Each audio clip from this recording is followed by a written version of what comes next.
Olá, amigas e amigos que nos acompanham nessa reflexão, especialmente aqueles frequentadores e trabalhadores do Centro Espírita Novo Alvorecer, da nossa cidade, capital do Paraná, Curitiba, que solicitaram uma reflexão para ser colocadas nas suas mídias sociais, tendo em vista que estamos ainda isolados. Portanto, nossas boas-vindas a todos aqueles que nos visitam. Hoje vamos conversar um pouco sobre o tríplice aspecto da nossa doutrina dos espíritos. O tríplice aspecto que é o tripé que sustenta a doutrina dos espíritos em todos os seus demais aspectos. É ciência, filosofia e religião.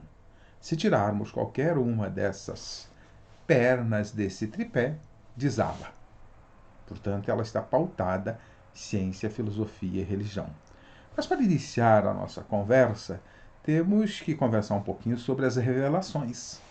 Né? Tudo que existe, temos já conversado sobre isso, tudo já foi criado por Deus. Nós, seres humanos, usando a nossa inteligência, das nossas pesquisas, nós vamos tirando o véu de cima, o véu da ignorância. Portanto, lembremos que Jesus disse: Conhecereis a verdade e ela vos libertará. A verdade está disponível no universo. Toda a obra divina está disponível no universo para o nosso desvendar, para o nosso caminhar na direção de construirmos a compreensão mais profunda sobre tudo que existe e evoluirmos intelectual e moralmente, evoluirmos em razão e sentimento. São as duas asas que nos devem levar a Deus. Na parte da ciência, da matéria, nós temos aí já um certo considerável avanço. Mas seria loucura nos atrevermos a dizer que já descobrimos tudo. Não podemos ousar a tanto porque erraremos. Nas questões espirituais também já evoluímos bastante, né? Nas questões do ser pensante que somos, já evoluímos bastante, mas precisamos, mas à medida que vamos evoluindo, nós vamos descobrindo novas questões colocadas nessa obra divina. E aí, lembramos de uma passagem do Cristo falando do fermento, né? Falando do pão espiritual. Diz Jesus: o reino dos céus é semelhante ao fermento que uma mulher tomou e misturou com 3 medidas de farinha, 3 sacas de farinha, até ficar toda ela levedada.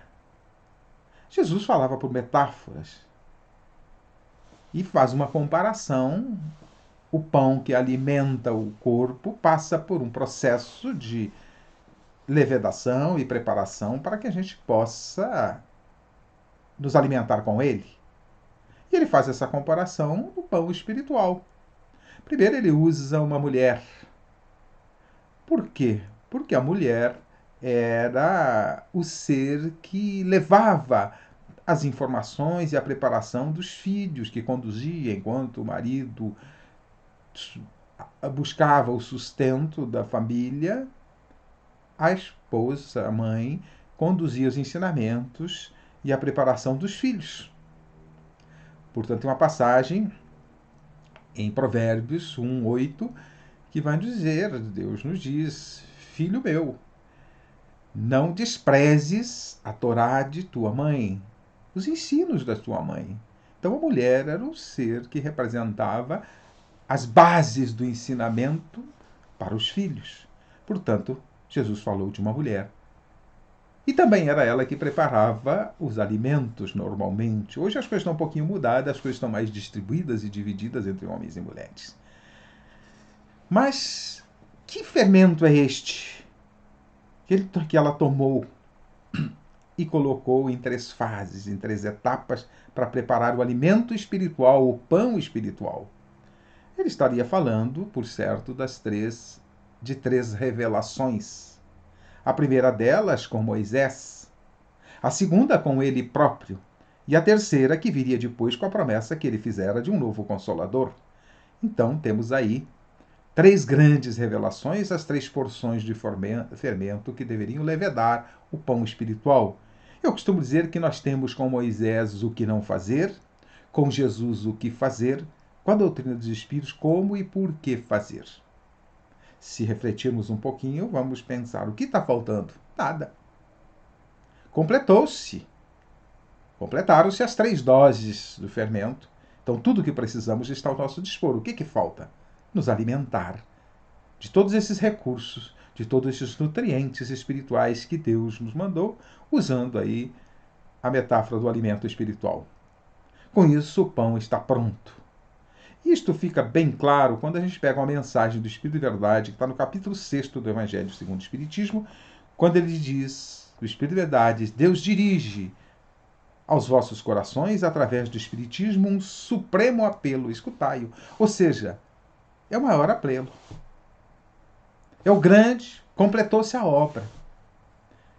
Moisés trouxe o alicerce, podemos olhar dessa forma, Jesus construiu o prédio e a doutrina espírita pôs o telhado. Completou-se a obra. Tudo o que precisamos está ao nosso dispor. Mas é preciso que a gente faça uso desse alimento espiritual.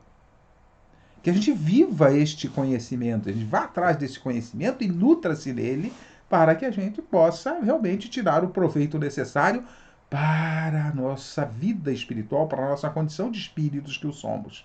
Espíritos imortais, mas que precisam nutrir-se para caminhar na direção do seu destino, na direção da perfeição, como propõe Jesus.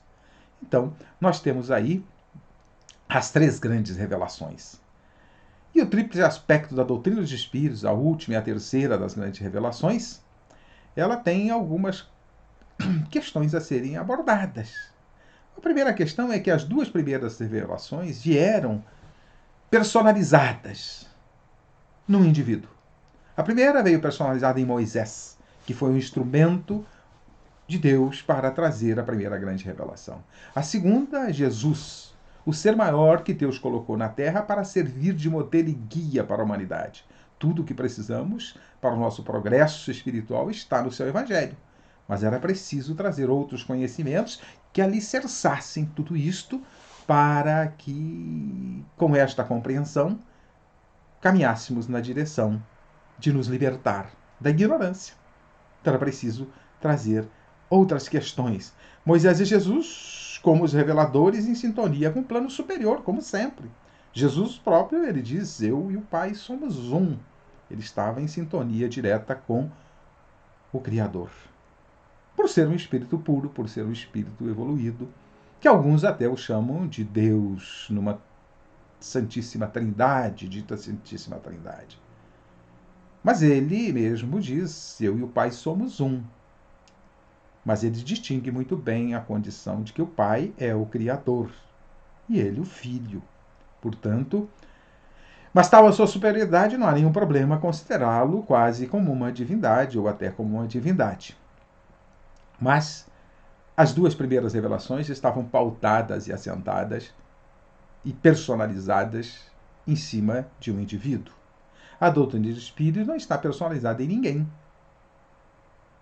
Ou podemos até dizer que está assentada sobre uma pleiade imensa de espíritos que trouxeram os recursos para que Kardec organizasse. O próprio Kardec disse que era o codificador, o organizador de tudo. Ele não era o detentor da doutrina dos espíritos. Ele apenas num sentido muito cuidadoso, né? Às vezes as palavras denotam algum demérito. Não, foi um gênio preparado com os recursos necessários para organizar todo o material que ele receberia para cumprir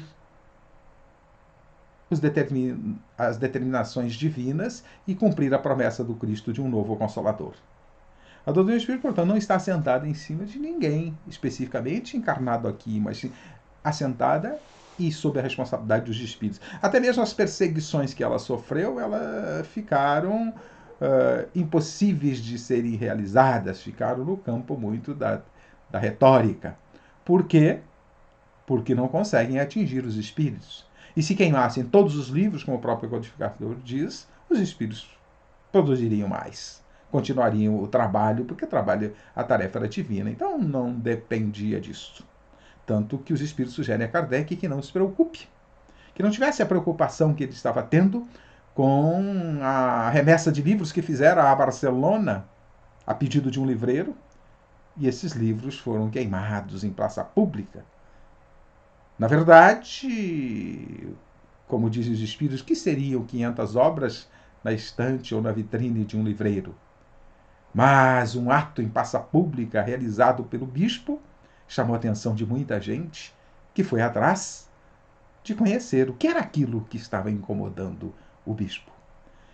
E aí nós temos que pensar que temos que chegar a todas as verdades.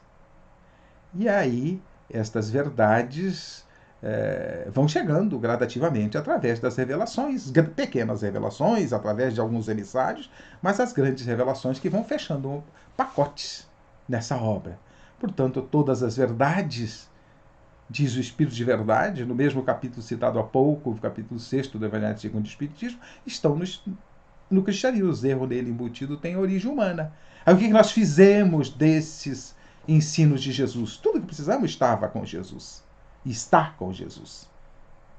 Mas o que fizeram os grandes, os detentores, aqueles que se apropriaram do cristianismo? Mostraram-se donos do cristianismo e deturparam a doutrina de Jesus. Em certas formas, ela foi deturpada. Muita coisa que foi falado por parábolas era metafórico, era para refletir e entender, foram pegos como verdades absolutas e assim por diante, e criados alguns dogmas, criados alguns fundamentos que não estavam muito de acordo com Jesus. Por quê? Porque o ser humano realmente ele faz o seu entendimento ao seu nível de compreensão.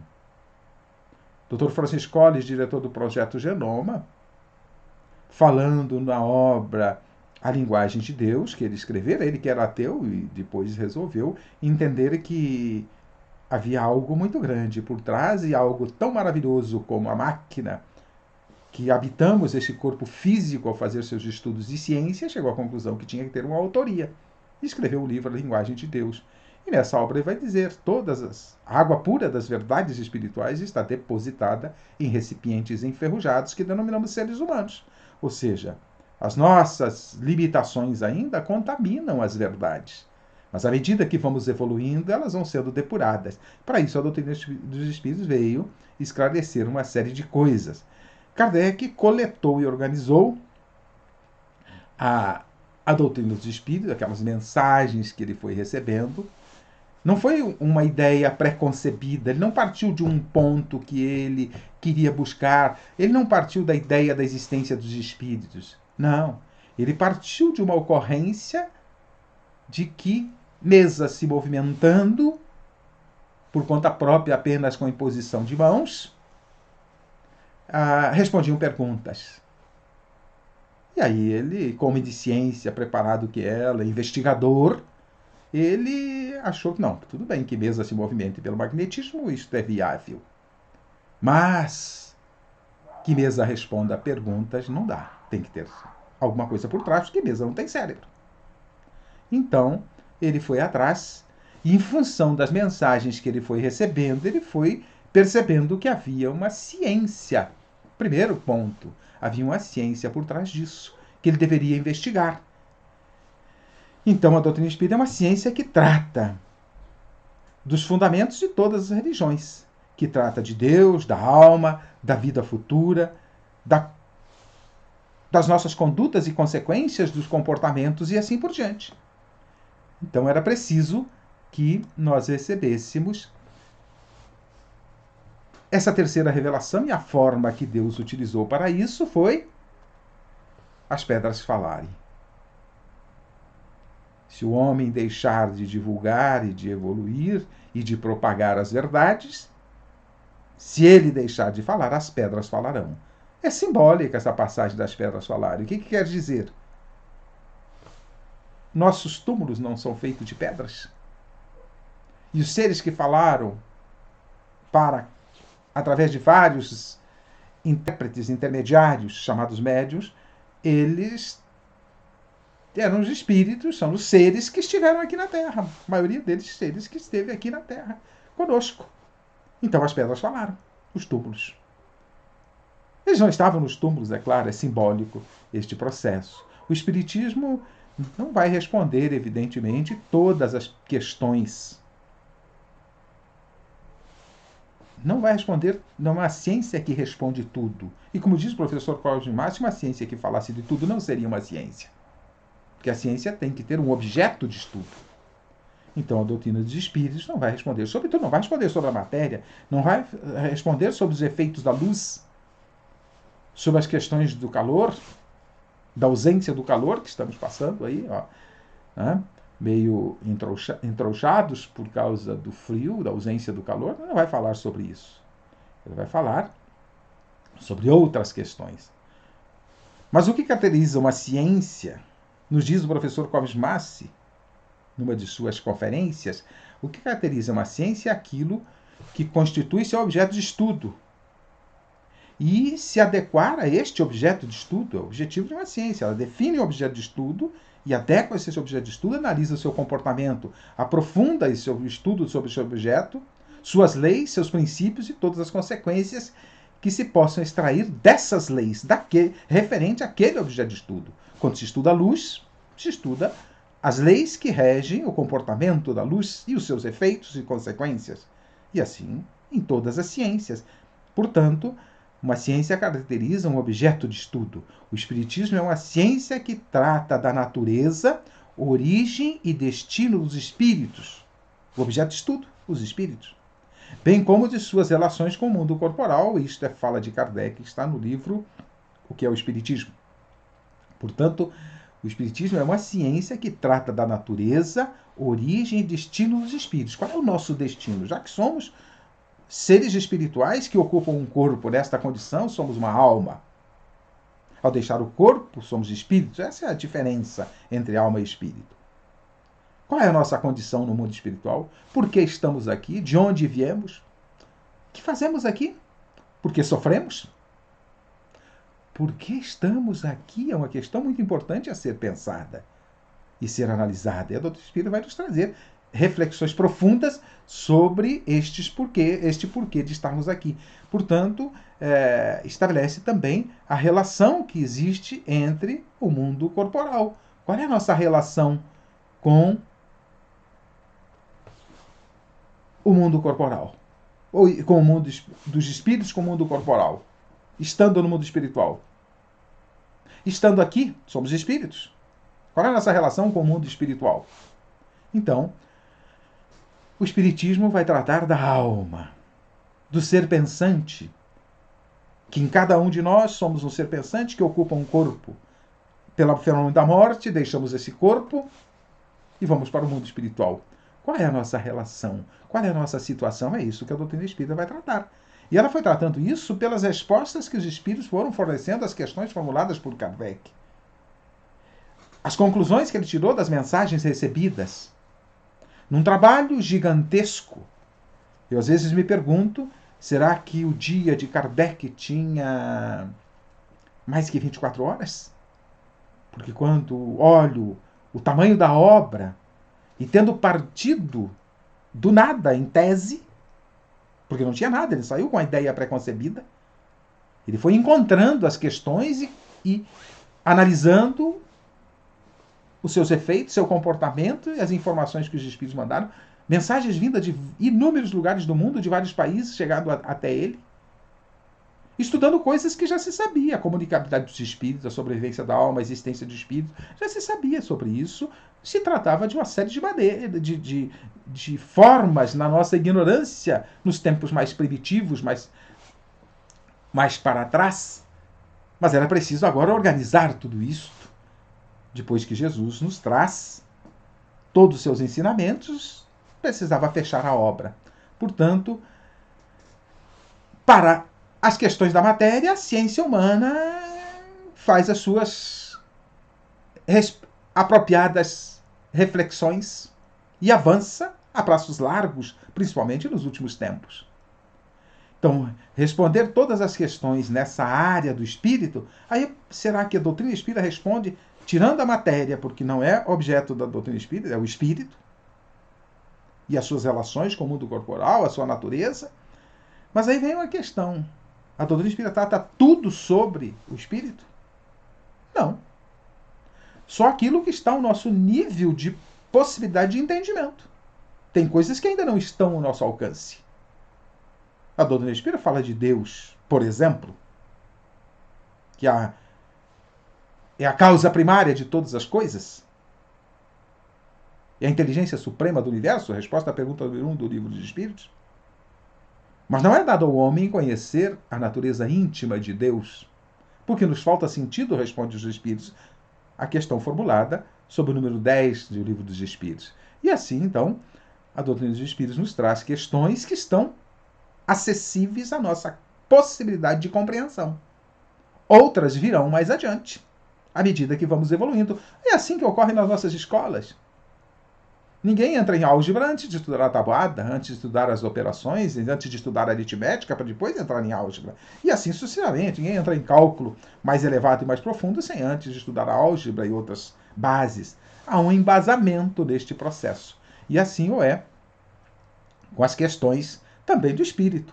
Então, a doutrina dos espíritos está nos trazendo questões sobre nós, espíritos imortais que somos, que estão ao nosso nível de compreensão. O que vem em outros mundos, em mundos mais evoluídos, em situações no mundo espiritual com maiores detalhes, nós temos uma panorâmica do mundo espiritual trazida pelo próprio codificador, mas também por outras obras posteriores, como principalmente Chico Xavier, e especialmente Chico Xavier, naquilo que nos traz a série André Luiz, nos revelando muitas coisas sobre o mundo espiritual. Mas sabemos tudo? Não. Nem temos ainda condições de saber tudo sobre o espírito. Mas o que é necessário para o nosso próprio progresso aqui, enquanto aqui nesse mundo de provas e expiações, temos tudo o que precisamos. É a ciência, pois não se afirma como prova e a existência da alma. É ciência, pois não só afirma, como prova a existência da alma, ela afirma a existência da alma e prova a existência da alma pelas próprias almas que estão no mundo espiritual nos trazendo essas provas. Prova a sobrevivência da alma. O que acontece com a alma depois da morte? Entre tantas questões fundamentais sobre nós. Para melhor conduzirmos, quanto mais compreendermos sobre nós, de onde viemos, o que fazemos aqui, por que estamos aqui, qual é o objetivo de estarmos aqui, nós vamos fazendo o quê? Vamos compreendendo e vamos melhor nos conduzindo. Porque a gente sabe de todos os efeitos, as leis que regem a nossa condição de espírito, de espíritos, nós podemos melhor nos conduzir. Precisamos conhecer a lei para podermos praticar a lei, viver a lei. Não está, portanto, pautada em algumas opiniões, mas na lei natural, na lei de Deus. Tudo está na ordem da obra divina. Precisamos conhecer essa obra divina. E a verdade que temos que descobrir é exatamente essa obra divina. Até onde ela vai, qual é o alcance dela. Dentro do que é possível. Até que um dia nos tornemos doutores neste conhecimento e doutores na arte de amar. Portanto, nesse aspecto, ela é uma filosofia. É uma ciência, É uma ciência que vai tratar do ser espiritual, do ser pensante, daquilo que somos, daquilo que sobrevive após a morte. O nome que você queira dar, nós damos o nome de, enquanto no corpo físico, de alma. É os fundamentos, é um dos fundamentos de todas as filosofias religiosas, é a existência da alma. Da maioria delas, a sobrevivência da alma. Mas como é essa sobrevivência lá? Como se dá essa sobrevivência? Quais são as condições? E aí, claro que Jesus já nos diz as condições segundo as nossas obras. Né?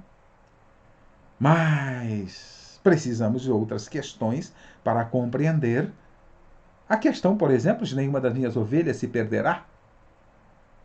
e por aí afora.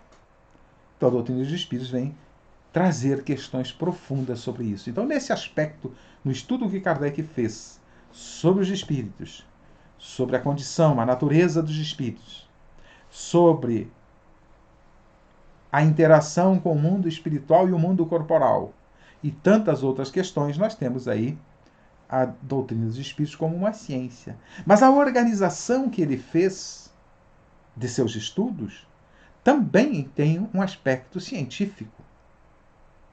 O livro dos Espíritos está formado e construído em 4 partes.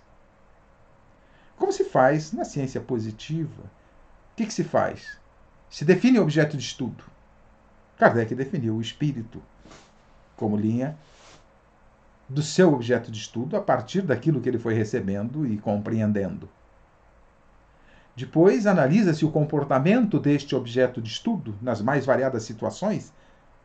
Isso ele colocou na segunda parte do Livro dos Espíritos. Na primeira parte, ele analisa a introdução deste objeto de estudo e define este objeto de estudo. Na segunda parte, ele analisa o comportamento desse objeto de estudo nas mais variadas situações. Ali, por exemplo, estando aqui encarnado, estando desencarnado no mundo espiritual, estando ao desencarnar, saindo daqui para o mundo espiritual, voltando do mundo espiritual através da reencarnação para dar continuidade ao progresso e assim por diante. Coisas que Jesus tratou muito por alto. Por exemplo, é necessário que nascer de novo, quando ele responde a Nicodemos, ele está falando da necessidade de voltar para que se adquira sabedoria, conforme a pergunta de Nicodemos. Portanto, Jesus nos traz uma linha geral. A doutrina dos Espíritos vai mostrar como se dá esse processo da volta, a que Kardec chamou de reencarnação, voltar a um corpo de carne. Mas tem a desencarnação, a morte, o que representa a morte. E vai conforme nós vamos compreendendo isso, vai tirando até o medo da morte. Porque, na verdade, nós estamos aqui de passagem. Não somos daqui, somos de lá. Estamos aqui temporariamente usando o que eu chamo de um uniforme, o corpo físico. Então, esse é o papel. Então, Kardec nos traz esta questão, essa análise no segundo capítulo, na segunda parte do Livro dos Espíritos, como é o comportamento, a situação desse objeto de estudo em mais variadas situações. Estando no mundo espiritual, influenciando aqui, que chamamos de obsessão ou inspiração, dependendo de quem está agindo. Mas estando aqui, influenciando lá, porque a gente acha que a obsessão e inspiração só vem de lá para cá, também daqui para lá, conforme nós agimos em relação àqueles que partiram. Então, e outras questões ele vai tratar na segunda parte do Livro dos Espíritos. É onde temos mais o volume maior de questões e correspondentes respostas. Na terceira parte, como se faz na ciência, ele analisa as leis que regem este objeto de estudo e elenca 10 troncos de leis morais. As leis morais. Nós, como espíritos, estamos sujeitos às leis morais.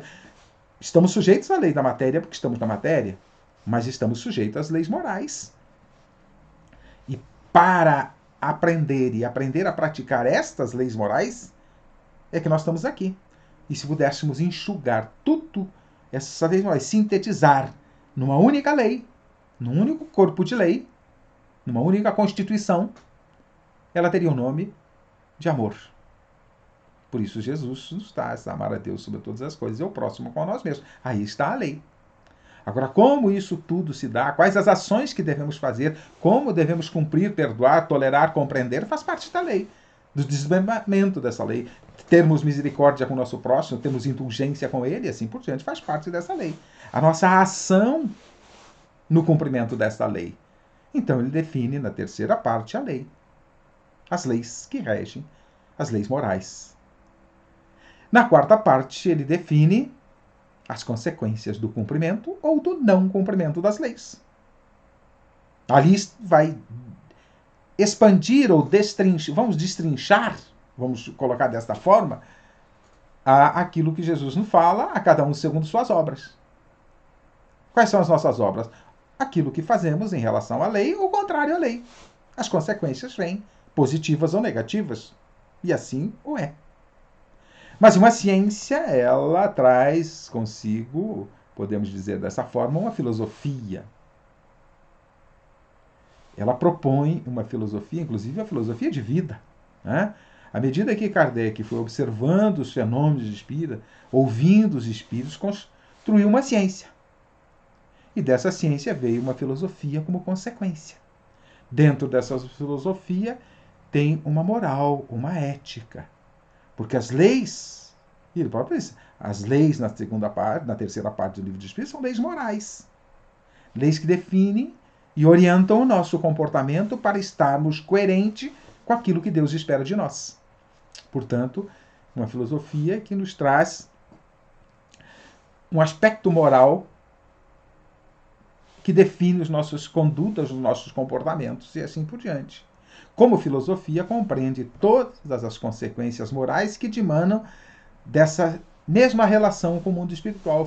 Kardec falou lá a respeito de ciência, que trata do espírito, da sua natureza e da sua relação com o mundo espiritual. Como filosofia, compreende todas as consequências morais que se extraem desta relação, dessa nossa relação com o mundo espiritual.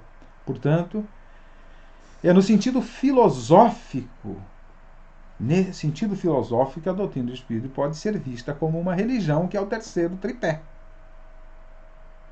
Não uma religião como as nossas religiões. Por isso fica muito clara essa confusão.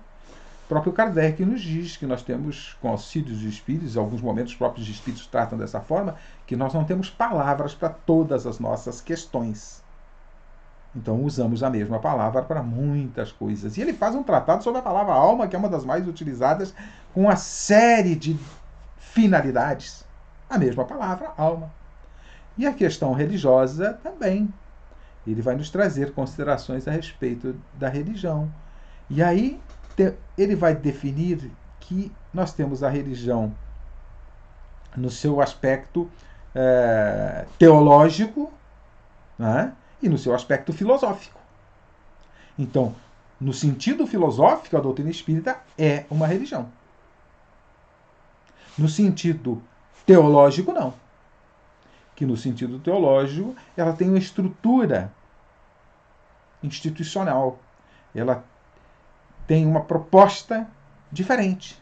No sentido teológico, há uma hierarquia sacerdotal, normalmente, há uma estrutura até política nas instituições religiosas teológicas.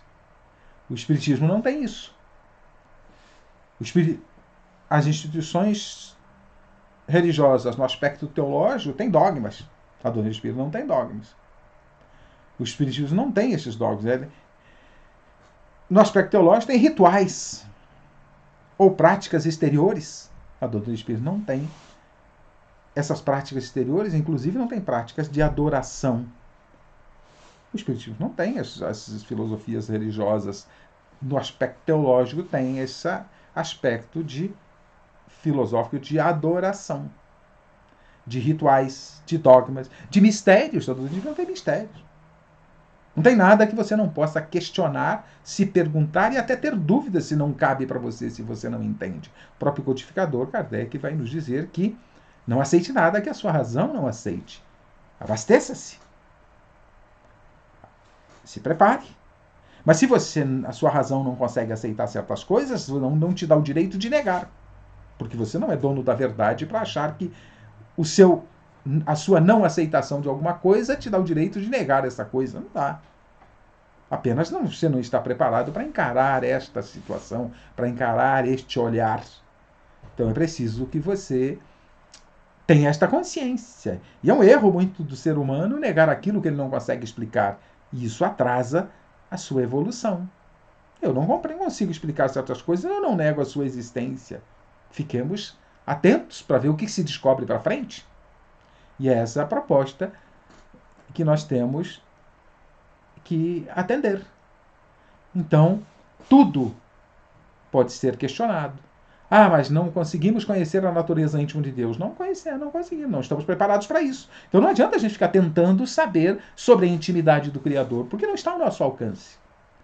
Outra questão só para trazer exemplificações sobre isso que estou falando, Outra questão, é dado ao homem conhecer o princípio das coisas? Pergunta Kardec aos espíritos, em O Livro dos Espíritos. Ele responde que não.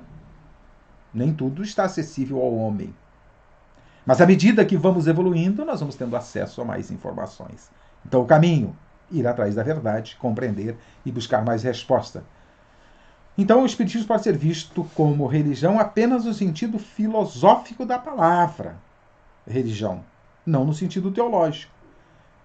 Então, isso está, Kardec vai tratar disso na Revista Espírita de dezembro de 1886.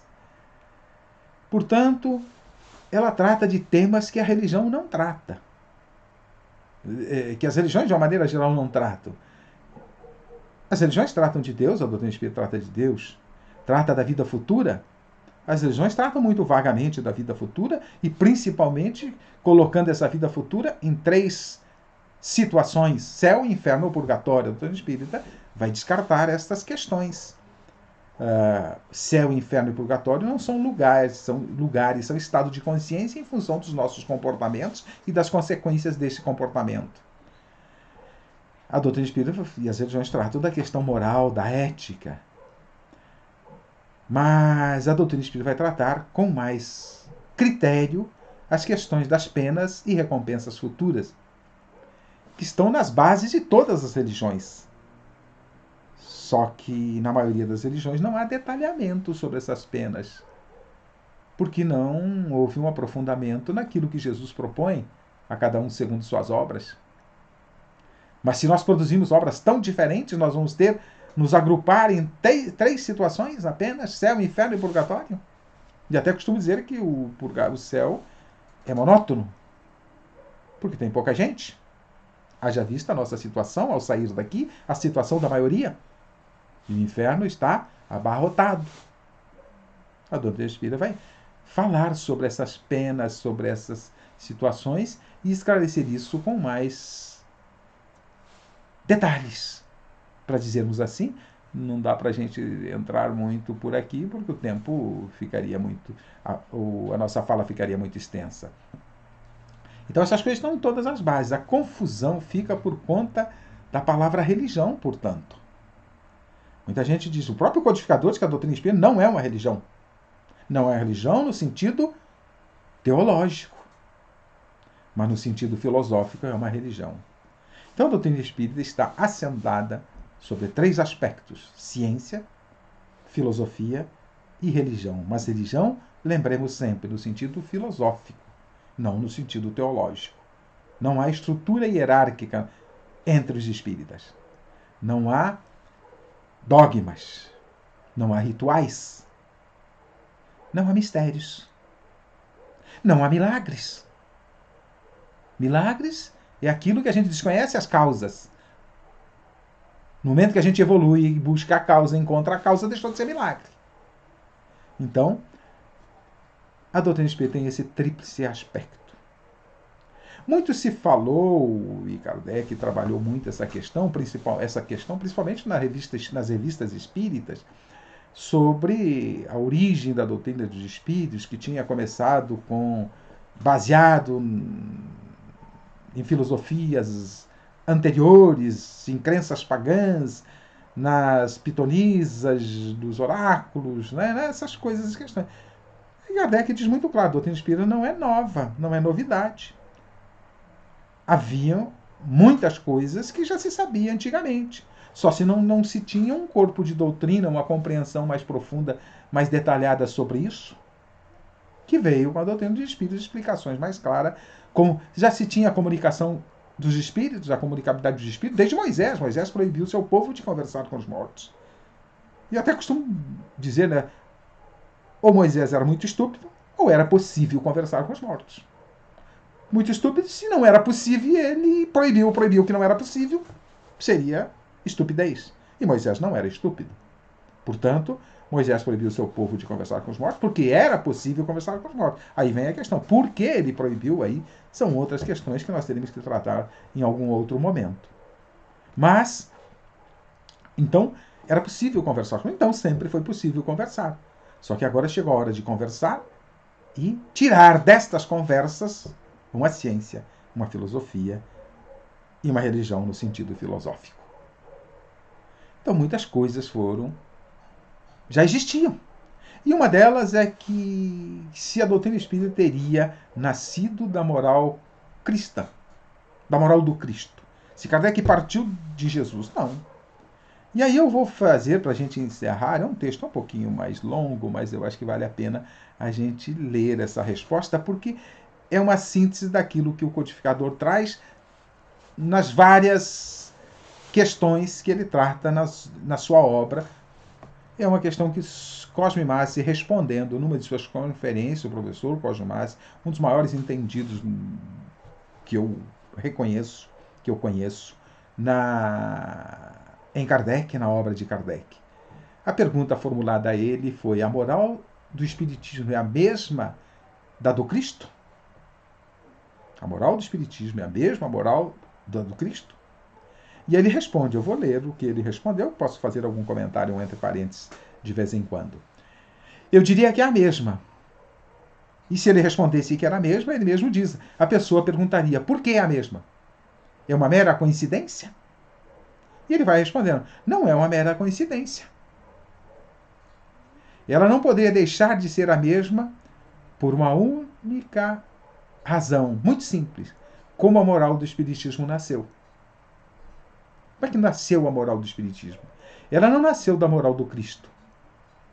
O Espiritismo não é uma ciência, uma filosofia cristã, porque ela nasceu do texto evangélico. Não. Não é isso. As chamadas religiões cristãs nasceram de um livro, a Bíblia. O Espiritismo não nasceu daí. O Espiritismo nasceu dos fatos, dos fenômenos mediúnicos, da interação com os espíritos. Ele é uma ciência. Ele nasceu da análise e da observação dos fenômenos. E à medida que Kardec foi observando os fenômenos, ouvindo os espíritos, se construiu uma ciência.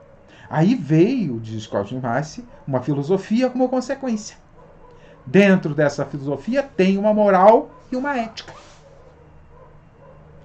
que está posta nas leis morais da terceira parte do Livro dos Espíritos.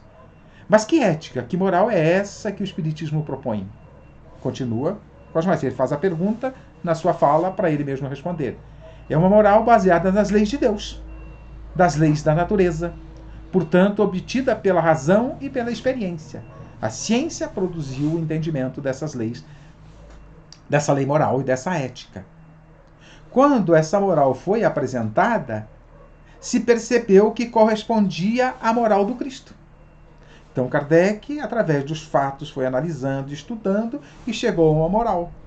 E percebeu que essa moral era a mesma do Cristo. Ou seja, ele não partiu da moral cristã para chegar a essa moral e essa ética. Não. Ele, estudando os fatos, os fenômenos e as mensagens, ele concluiu que essa moral era a moral cristã. Aí vem a pergunta, por quê? Por uma razão muito simples que o Espiritismo explica, diz Cosme Massi.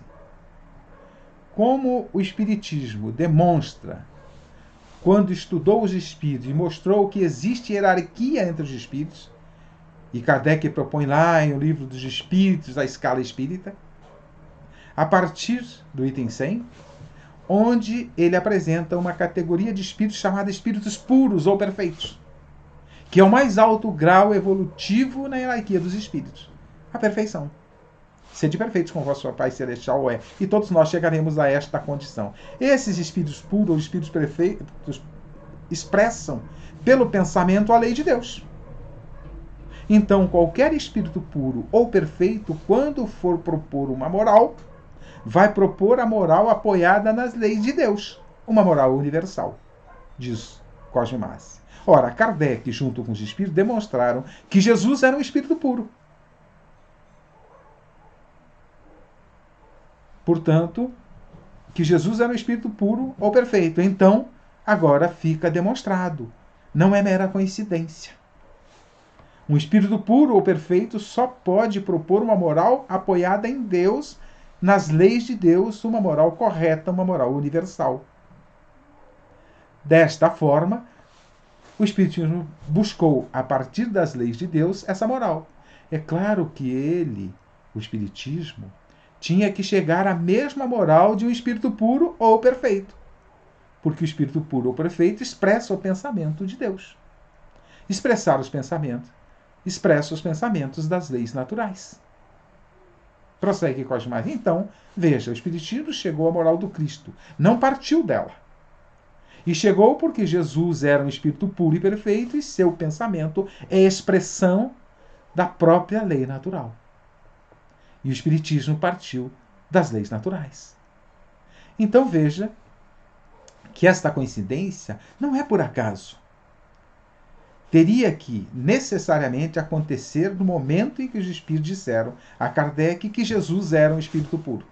Sendo um espírito puro, neste momento, o pensamento dele e o pensamento do espiritismo, que nasceu das leis naturais, tinham que concordar. Por isso a concordância foi estabelecida, sem que o espiritismo tenha partido do evangelho.